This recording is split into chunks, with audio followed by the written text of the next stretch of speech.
করিস না, এর আওয়াজ ভালো হবে না।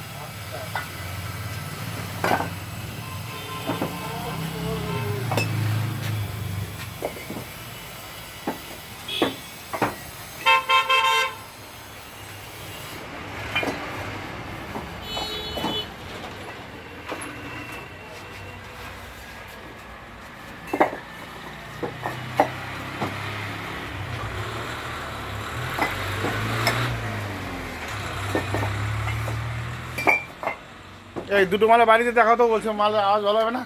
না আমাদের বাড়ি থেকে ব্যথা করে দাঁত দেখে লাভ নেই। ও আচ্ছা গরু বিক্রি হয়ে যাবে না, দাঁত দেখে লাভ নেই। আচ্ছা আচ্ছা, আর দিও না, আর দিও না।